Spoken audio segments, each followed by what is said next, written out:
The town of Springwood always seemed peaceful on the surface. A quiet, unassuming place where neighbors nodded politely. Street lamps cast warm glows on cracked sidewalks, and the smell of fresh-baked pies drifted faintly from the corner bakery. But tonight, as the sky stretched inky black above, an uneasy tension clung to the air, thick like the creeping fog that rolled silently between the elm trees lining the streets. Scooby-Doo, Shaggy, Velma, Fred, and Daphne arrived just as the moon slipped behind a patch of restless clouds. Their mystery machine hummed softly as it rolled to a stop outside the Springwood Diner, a place frozen in time with its chipped red booths, neon signs buzzing faintly, and a faint scent of old coffee mingled with grease. It was their usual starting point, safe, familiar, but tonight it felt different, as if the walls themselves were whispering secrets. Inside, the diner was nearly empty, except for the tired waitress wiping down tables and an old man hunched over a cup of black coffee, his eyes darting nervously toward the windows. The gang slid into a booth by the window, the flickering neon sign outside casting their shadows in shifting blue and red. Shaggy immediately reached for the menu, though his appetite was faint tonight.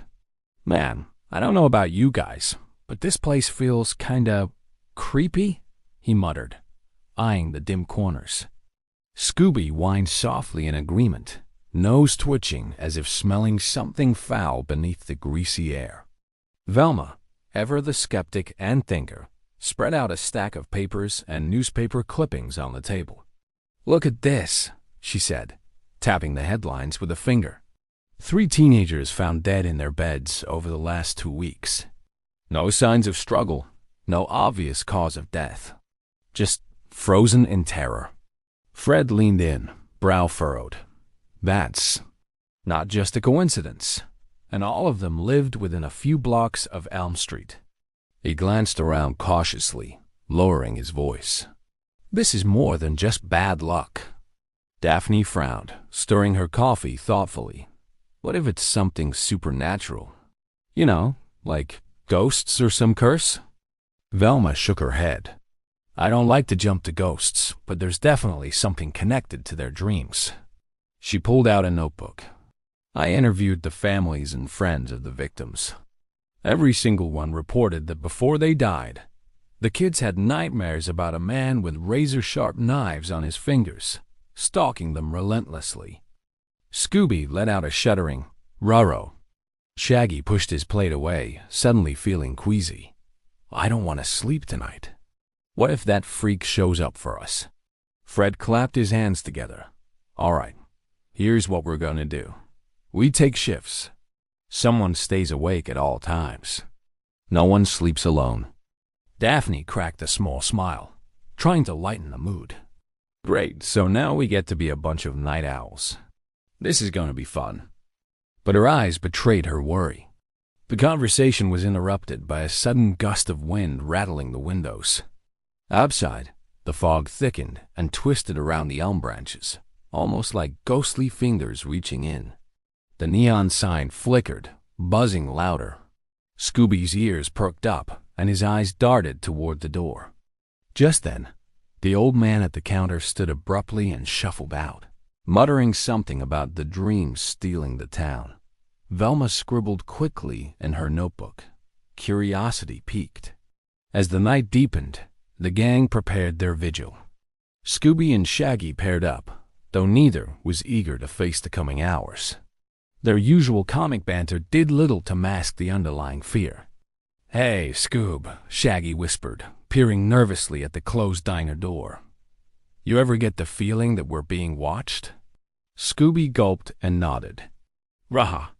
Meanwhile, Velma was busy assembling a strange device from spare wires and gadgets they had brought along. "If what I suspect is true, we're dealing with something that manipulates dreams, something that crosses the boundary between sleep and waking." Fred watched her with a mix of concern and admiration. "You always have the craziest inventions. Hopefully, this one works." Daphne checked the windows, her eyes scanning the fog outside. "I don't like this one bit." What if it's more than just nightmares? What if this thing follows them into the real world? The night dragged on with whispered conversations, nervous glances, and the occasional jittery laugh to cut through the tension. Then, as Scooby and Shaggy sat together, their eyelids grew heavy despite their efforts.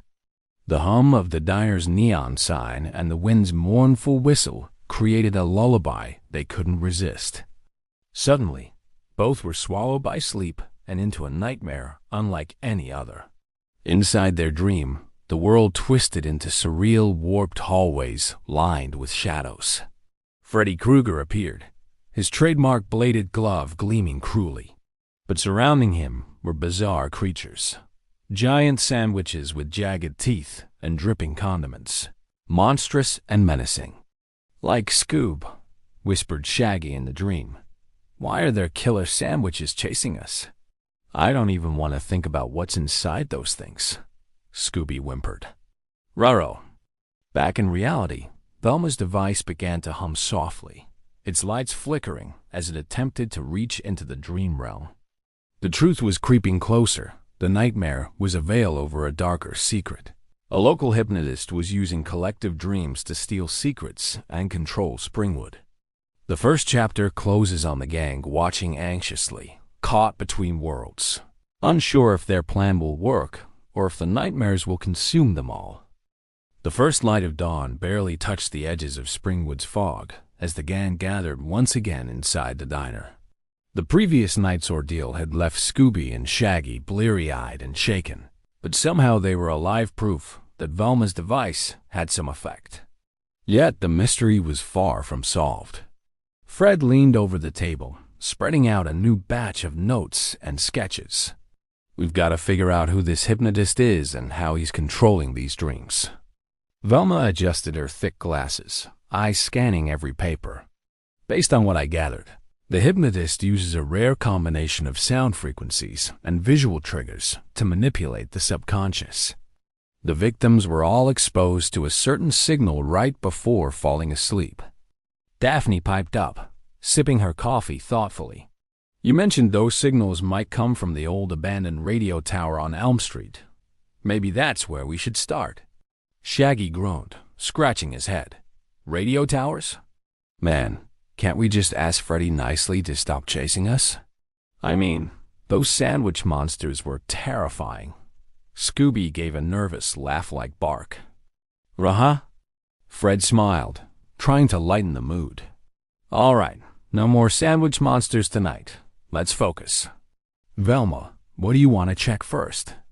Velma pulled out a small device, resembling a mix between a radio scanner and a dream recorder.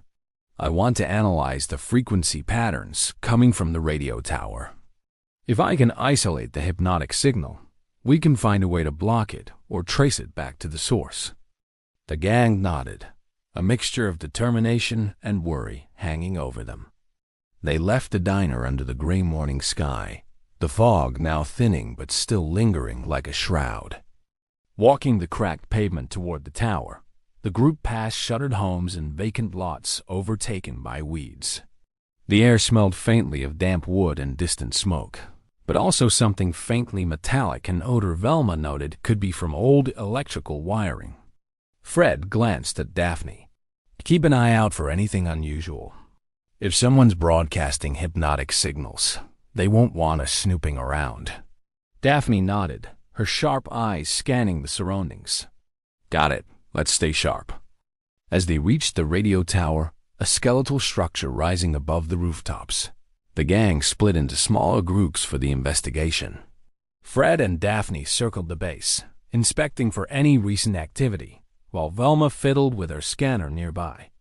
Scooby and Shaggy, naturally, found a shadowed spot behind a rusted fence where they hoped to keep watch without drawing attention. "Man, this place is creepy," whispered Shaggy, glancing nervously up at the looming tower. "I swear, if a sandwich monster jumps out at us here, I'm out of here." Scooby gave a small bark that sounded suspiciously like laughter. "Uh-huh." Meanwhile, Velma's scanner beeped steadily as she narrowed in on an unusual signal. "Here it is," she murmured, eyes wide. This frequency is definitely broadcasting some form of hypnotic pattern. Fred joined her, watching the screen blink. Can you trace it? Velma nodded, typing quickly. Yes, but it's scrambled, like whoever's behind this is trying to cover their tracks. Suddenly, Daphne called out, Guys, look at this. She was standing by a weathered shack beside the tower, pointing at fresh footprints leading inside. The gang converged cautiously, hearts pounding. Fred led the way as they pushed open the creaking door, revealing a cluttered room filled with old electronics, tangled wires, and flickering monitors displaying distorted images, some eerily resembling the nightmares described. Velma's eyes scanned the room. This has to be the hypnotist's lair. Before they could investigate further, a loud creak from above made Scooby and Shaggy jump. Someone's coming, whispered Fred urgently. The gang ducked behind crates, just as a shadowy figure entered the hypnotist. Tall and thin, with sharp eyes glinting behind dark glasses, he muttered to himself, tweaking dials and adjusting a strange, handheld device emitting a soft, pulsating glow. Velma's whisper barely carried. We need proof. If we can capture the signals or the device, we can stop this nightmare. Shaggy accidentally knocked over a metal pipe. Uh-oh. Scooby's ears flattened as the hypnotist spun around, his gaze piercing through the dim light. Who's there? His voice was cold, calculated. Fred held up a flashlight. We're the Mystery Inc. gang, and we know what you've been doing to Springwood. The hypnotist smiled thinly. Ah, the meddling kids. You're too late. The dreamscape belongs to me now. Suddenly, alarms blared from the monitors as the hypnotist triggered a hidden trap, red lights flashing and the sound of heavy machinery starting up. Run! Fred yelled. Scooby and Shaggy bolted, slipping comically over discarded cables, while Velma grabbed her scanner and Daphne helped Fred as they scrambled out. Outside, the fog had thickened again, swallowing the radio tower in a ghostly embrace. The hypnotist's laughter echoed faintly, mingling with the distant buzz of the city waking up. Breathless but alive, the gang regrouped under the elm trees. Velma examined the scanner's last data. We got something. But this isn't over. He's more dangerous than we thought. Daphne shivered. And he's just getting started. Shaggy looked around nervously. I say we sleep in shifts forever. Or better yet, never sleep again. Scooby gave a determined nod. Rah, no more sandwich nightmares. Fred grinned, clapping his hands. All right, team, time to get ready. We're hunting a dream thief, and this time, we're not backing down. The oppressive fog clung stubbornly to Springwood as the Mystery Inc.'s gang returned to their temporary headquarters in the Dyer. The adrenaline from their encounter at the radio tower still buzzed in their veins, but so did a creeping sense of unease. The hypnotist was no ordinary foe. His mastery over dreams hinted at something far more sinister. Velma sat at the table, surrounded by electronic gadgets and stacks of notes, her eyes sharp and calculating. The signals from the tower are definitely broadcasting hypnotic frequencies that manipulate the subconscious, she explained, pointing to a graph on her tablet. But there's something else, a pattern within the pattern. It's almost like the hypnotist is targeting specific memories or secrets buried deep in people's minds. Fred rubbed his chin thoughtfully. So it's not just random nightmares. He's stealing information. Daphne paced nearby, visibly anxious. If that's true, how do we stop someone who can invade our dreams and take our thoughts? This isn't like catching a normal criminal. Scooby and Shaggy, meanwhile, sat side by side in a corner booth, sharing a giant sandwich they had somehow procured, though neither looked particularly hungry. Shaggy glanced nervously around the diner. Man, I still can't get those sandwich monsters out of my head. What if they're still out there? Scooby whimpered softly. Raro. Fred smiled wryly. I promise, no more killer sandwiches. But we can't let fear stop us. Velma nodded, her fingers flying over a keyboard as she typed.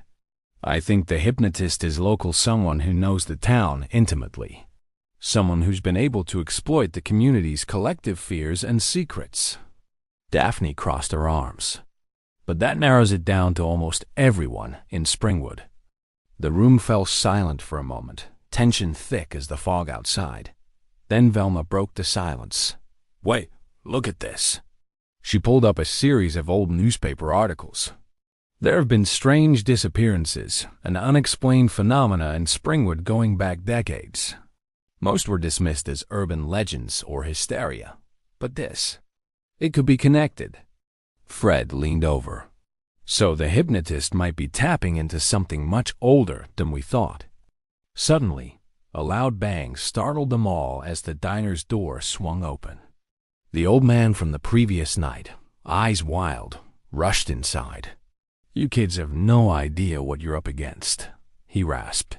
"He's not just stealing dreams, he's rewriting them, changing memories. If you don't stop him soon, Springwood will forget what's real." Daphne exchanged a worried glance with Fred. What does he mean by rewriting memories? Before the old man could answer, a sharp crackle came from Velma's scanner. The device's lights flickered erratically. "Another signal spike," Velma announced, jumping to her feet. "He's activating something again." Suddenly, the diner's lights flickered and dimmed. Outside, the fog seemed to thicken into unnatural shapes, twisting and writhing. Shaggy grabbed Scooby's paw tightly. "Like, this just got way creepier." Fred pulled out a flashlight, shining it toward the windows. "Everyone, stay alert. He could be nearby." Daphne's voice was steady but tense. "Maybe he's trying to lure us out or trap us inside." Velma's eyes scanned the room, then stopped at the ceiling vent. "Wait, there's a strange humming coming from above." The gang rushed to investigate, but Scooby's keen nose caught a faint sense, something metallic mixed with burnt rubber. He barked loudly and scrambled toward the back door. Suddenly, the door slammed shut on its own, locking tight. The temperature dropped sharply. Fred tried the handle. "It's stuck. Looks like our friend isn't done playing games," Velma said grimly. From the shadows, a chilling voice echoed through the diner. "Welcome back, meddling kids. You're closer than you think." A low, flickering light illuminated the corner of the room, revealing the hypnotist's twisted grin. Daphne steadied her breath. "This ends now." The hypnotist raised his hand, and the room seemed to warp, walls bending, lights twisting into kaleidoscopic patterns. The gang's heads swam, memories and fears threatening to overwhelm them. Shaggy stumbled, clutching his head. "My brain. It's like a blender." Scooby growled, standing protectively in front of Shaggy. Fred shouted, "Focus! Remember who you are." This is just his trick. Velma fired up her device, projecting a counter-frequency beam. The hypnotist hissed, momentarily blinded. Daphne lunged, grabbing a heavy chair and smashing it toward the device, controlling the room's distortion.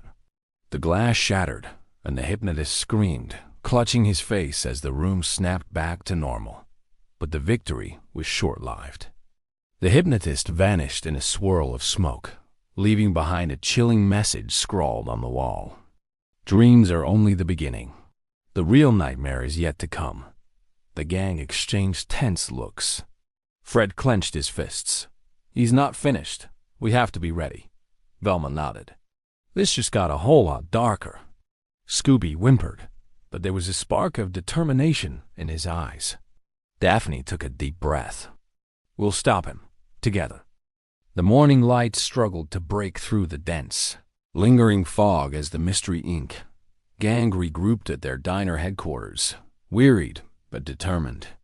The hypnotist's chilling message haunted them. Dreams are only the beginning. The real nightmare is yet to come. They knew it was no idle threat. Fred paced thoughtfully, rubbing his chin. "We can't just react anymore. We have to be proactive. It's time to set a trap." Velma, her face illuminated by the glow of multiple monitors and devices, nodded in agreement. "I've been working on refining the dream manipulation detector. It can track the hypnotic frequencies in real time and even disrupt them momentarily. Daphne leaned in, pointing at a detailed map of Springwood spread on the table. The radio tower is obviously the main broadcast point, but I found several other weaker signal sources in abandoned buildings around the town. He's covering all his bases. Fred tapped a finger decisively on the map. We'll use that. We'll set the trap near the tower, but we'll monitor those other points to prevent him from escaping. Shaggy shuffled uneasily, poking at his sandwich. Like, do we really have to chase a nightmare into the dark? I mean, what if it's got, more killer sandwiches? Scooby gave an enthusiastic bark. Raha. No more sandwiches. Velma smiled briefly, but remained focused. We all have to stay sharp. We'll use the device to create a controlled frequency disruption, basically a dream jammer, to force the hypnotist out of hiding. Fred turned to the group. Everyone has a role. Daphne and I will set up surveillance around the tower. Velma, you operate the dream jammer. Shaggy and Scooby, well, you two will be on lookout duty, but please stay close to the others this time. Shaggy groaned. Like, lookout duty sounds like the same as scared out of my mind duty. Scooby gave a playful growl, nudging him. Rah! That afternoon, under the dull sky of an overcast Springwood, the gang dispersed to their posts. The air was thick with anticipation and the faint scent of rain. Fred and Daphne arrived early at the radio tower, carrying cameras, motion detectors, and walkie-talkies.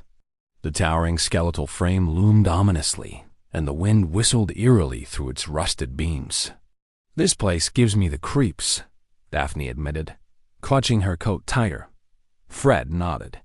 It's where the nightmare starts, but it's also where it ends. Meanwhile, Velma set up her equipment in a nearby abandoned warehouse, her fingers flying over dials and screens. The dream jammer hummed quietly, its lights flickering in rhythm with the hypnotic frequencies it detected. Shaggy and Scooby patrolled nearby, jumping at every shadow and sound. Man, I hope this is over soon, Shaggy muttered, clutching a flashlight like a shield. Scooby sniffed the air, suddenly alert. Rah! Rah! Shaggy whipped around. What is it, Scoob?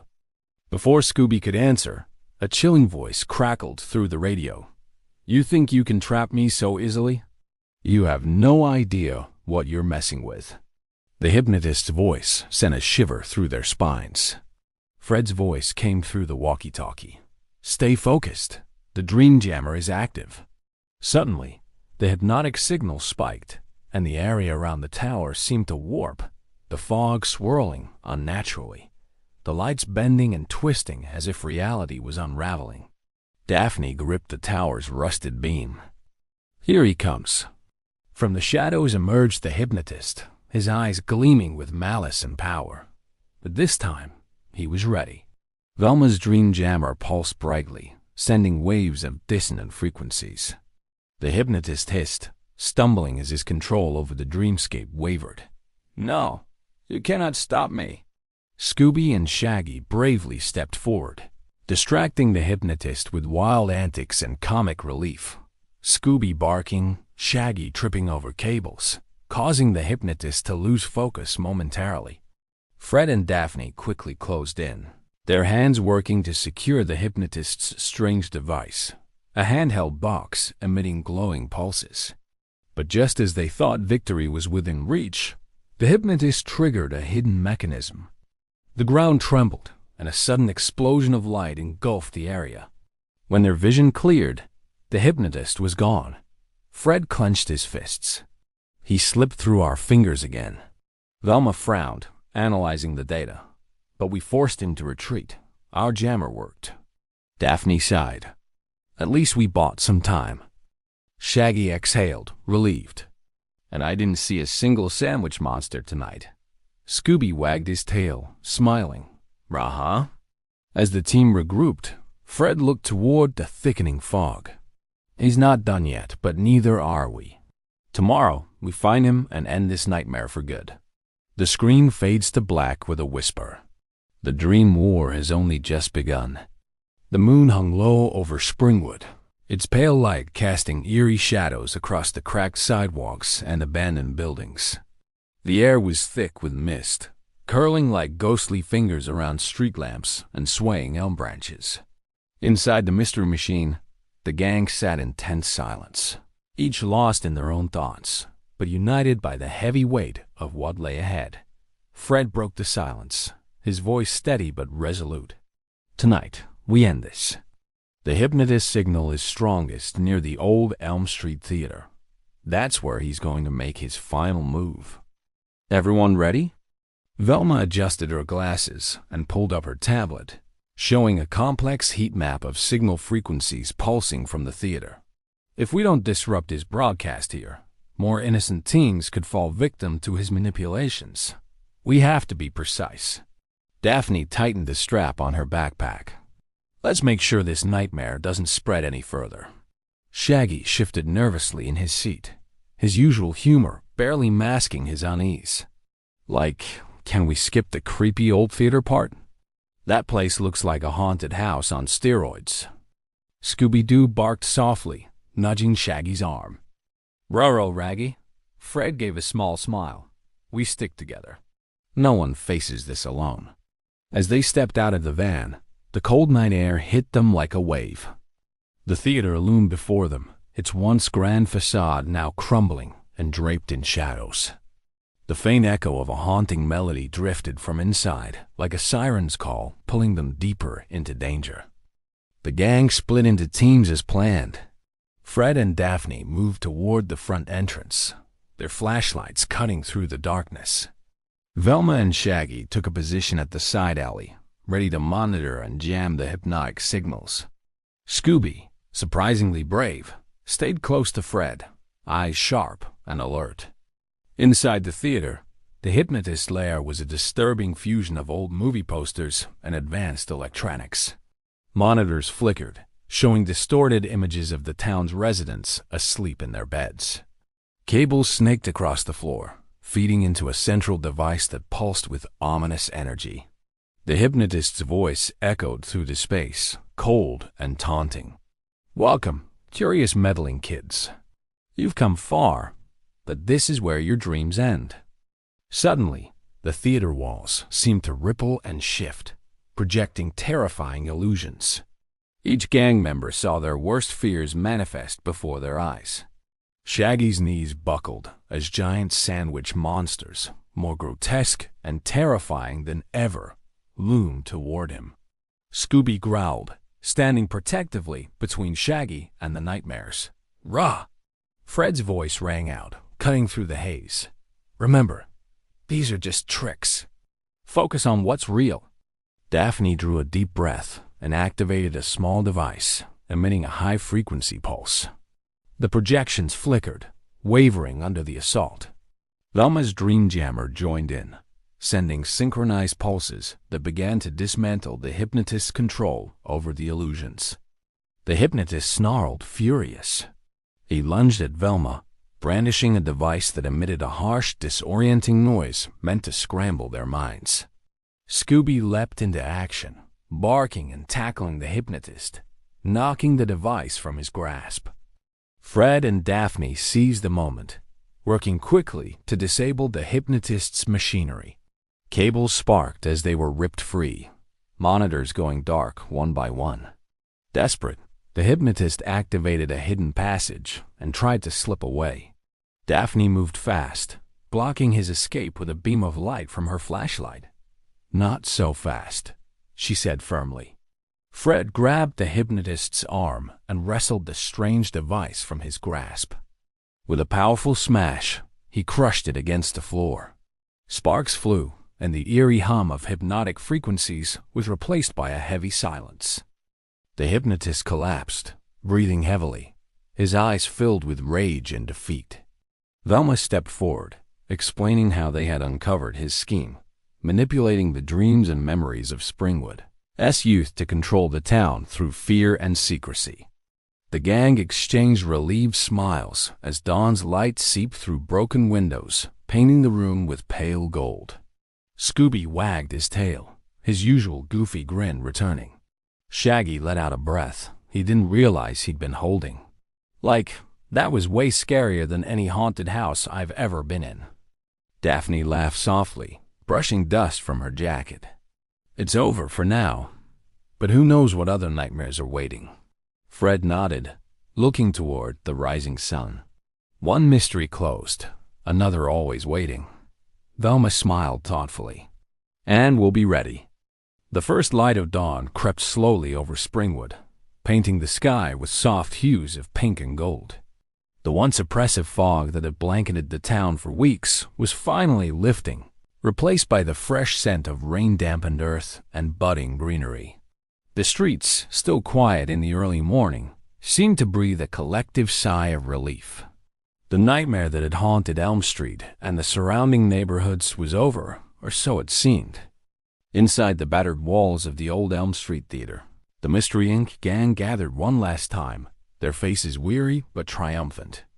The hypnotist, now tightly restrained and under the watchful eyes of local law enforcement, sat sullenly in a corner. His pale, gaunt features twisted into a scowl, but even his defiance was dulled by exhaustion.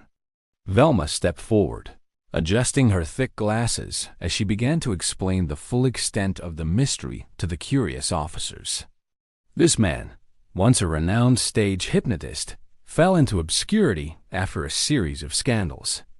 His bitterness and obsession drove him to use the town's abandoned radio tower and other hidden transmitters to broadcast hypnotic signals.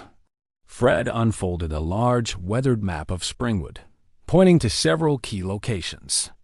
He wasn't just scaring people, he was stealing their secrets, their memories, by invading their dreams. The victims all had personal fears or hidden truths that he exploited to manipulate and control them. Daphne added with a nod.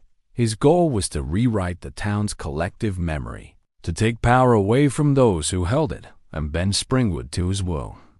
Shaggy, ever the reluctant hero, shifted nervously but couldn't help grinning. Like, I still don't get how someone can control dreams like that. And why scary sandwiches were involved is beyond me. Scooby let out a happy bark, wagging his tail enthusiastically. Rah-ha!